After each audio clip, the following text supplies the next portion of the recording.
समुद्र में समाई 7 देवियां जो आज भी लोगों की हर इच्छा पूरी करती हैं। यह कहानी महाराष्ट्र के पालघर जिले में नंदगांव समुद्र तट के पास मौजूद एक अद्भुत धाम की है। स्थानीय लोक कथा कहती है, बहुत समय पहले 7 बहनें यहाँ बीच पर घूमने आई थीं। तभी कुछ दुष्ट लोगों की नजर उन पर पड़ी। उन दुष्टों से अपनी इज्जत और पवित्रता बचाने के लिए उन्होंने अपमान को नहीं बल्कि मौत को चुना। उन्होंने एक दूसरे का हाथ थामा और उफनते समुद्र में जल समाधि ले ली। वे कभी वापस बाहर नहीं आई। उनके दुखद बलिदान को देखकर समुद्र देवता ने उन्हें अमर कर दिया। वे वहीं पानी के भीतर 7 पत्थरों के रूप में प्रकट हुईं। इन शिलाओं के चमत्कार की शुरुआत एक भयानक घटना से हुई। स्थानीय कोली समाज का एक मछुआरा अपनी नाव के साथ अचानक भयंकर तूफान में फंस गया। उसकी नाव डूबने लगी और वह जीवन की आस छोड़ चुका था। तभी डूबते हुए मछुआरे को पानी के बीच ये 7 शिलाएं दिखाई दी। उसे महसूस हुआ जैसे ये बहनें उसे सहारा दे रही हों। देखते ही देखते तूफान थम गया और मछुआरा चमत्कारिक रूप से बच गया। वापस आकर उसने पूरे गांव को यह कहानी सुनाई। उसी दिन से मछुआरों ने इन देवियों को 7 सहारा देने वाली देवियां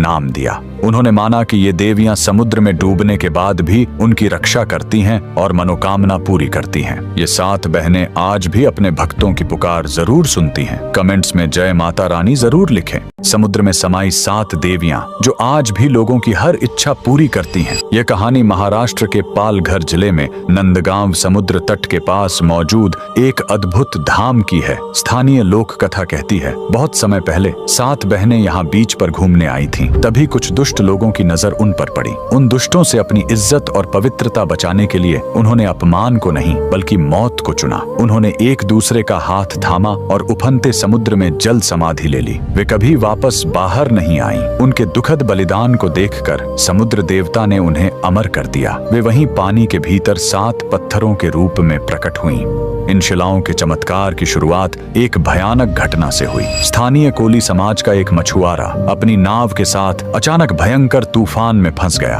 उसकी नाव डूबने लगी और वह जीवन की आस छोड़ चुका था। तभी डूबते हुए मछुआरे को पानी के बीच ये 7 शिलाएं दिखाई दी। उसे महसूस हुआ जैसे ये बहनें उसे सहारा दे रही हों। देखते ही देखते तूफान थम गया और मछुआरा चमत्कारिक रूप से बच गया। वापस आकर उसने पूरे गांव को यह कहानी सुनाई। उसी दिन से मछुआरों ने इन देवियों को 7 सहारा देने वाली देवियां नाम दिया। उन्होंने माना कि ये देवियां समुद्र में डूबने के बाद भी उनकी रक्षा करती हैं और मनोकामना पूरी करती हैं। ये 7 बहनें आज भी अपने भक्तों की पुकार जरूर सुनती हैं। कमेंट्स में जय माता रानी जरूर लिखें।